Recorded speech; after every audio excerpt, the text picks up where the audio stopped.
Firstly, how do you find your passion? If you don't know what you're passionate about, the first thing you should do is be open and taste.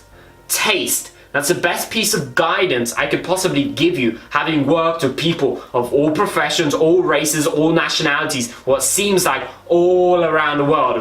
I've been able to speak on continents, 3 different continents now, have customers and clients across 4 different continents as of the time of recording this masterclass for you here. Having spoken of people from such diverse situations in life, the biggest guidance is this one: test, taste, experience a lot of things.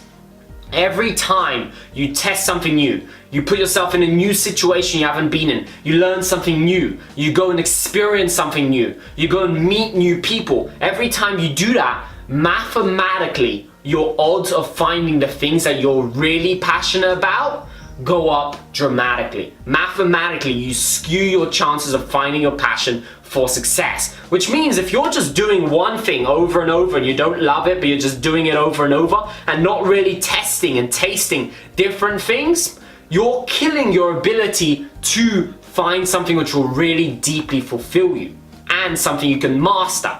But if you're out there and you haven't yet found your passion, your best odds are, if you want to find it, if you want to find something that you really love, that you may not even know exists, but will show up in your life, if you're open to that possibility, go and test. Sign up for everything. Be like a yes man, like in the movie. Be like a yes man or a yes woman. At the beginning, say yes to everything. That's the key to self-discovery. To test a lot of things and you'll be able to identify, I don't want that, I do want that. I do definitely want to go down this path more and explore it more. Test. And then once you have found it, now no. Just like in the last module, Warren Buffett saying the word no becomes critical. At first, for self-discovery, for finding your passions, finding your purpose, the key is to say yes. To say yes to everything and anything. Every experience, every new learning situation, a new topic.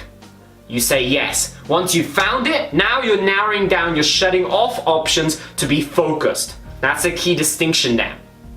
That's the first piece of guidance. Next thing, there's maybe things that you're already passionate about that you don't realize. Hence what I want to give you here, and I didn't cover this in the book, but I covered this in my more advanced programs, other programs outside of this masterclass, is what I call the 3 power questions to purpose. 3 questions. If you ever are confused and lacking clarity about what you want, you can ask yourself these 3 powerful questions. Number 1 is simply, very simply, straight up, what do I want? Or what do I love?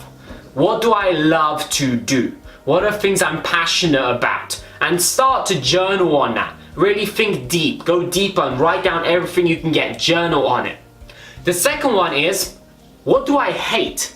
I know that sounds weird as a question. How will I find my purpose? By writing down all the things that I hate. And I know it doesn't fit the positive thinking mindset a lot of other people in self-help and personal growth talk about, but for self-exploration it's critical. What do I hate? So often we may not know what we want, but we almost always know what we don't want.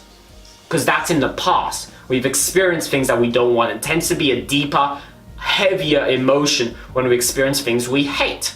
Hence, ask yourself, what do I hate? And just begin to journal on what do you hate. If you want to find your life purpose, your calling, or something that you can just become great at that you haven't found yet, write down a list of everything that you hate to do. And that again will give you a different angle to potentially find something, again, mathematically skewing yourself for finding something you're passionate about. What do I hate? And when you write this down, I hate queuing, I hate wasting time, I hate traffic jams, I hate cooking, I hate this, I hate this. Now that will help you focus more on what you want.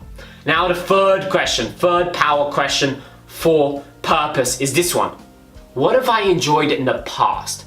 You see, the first question is very much about the future. What do I want in the future? And that's tough. A lot of people have some level of confusion about that because the future is unknown. It's very much still unknown. It's very much unpredictable. We can control it in many extents, but it's still unknown. But when we ask ourselves this question, what have I enjoyed in the past? Now almost anyone you ask will be able to give you an answer. Why? Because it's the past. It's predictable. It's the past. It's already happened. They'll be able to give you an answer. And journal on that question. What have I enjoyed in the past? I really enjoyed when I went on this holiday a few years ago and I went skiing. I really enjoyed when people really acknowledging for me for my project management skills in this team I was leading. I really enjoyed being able to go and speak on stage. I was scared of it, but I really enjoyed it. Or write down everything you enjoyed in the past, and again, that's a different angle for you to explore. But your goal here, if you want to find your purpose, find your passion, say yes, to experience different things, to explore what do you want. And if you can't find answers for that, that give you something to go with, what do I hate? Or what have I enjoyed in the past? And those will give you also different answers that again can stem into something that you want.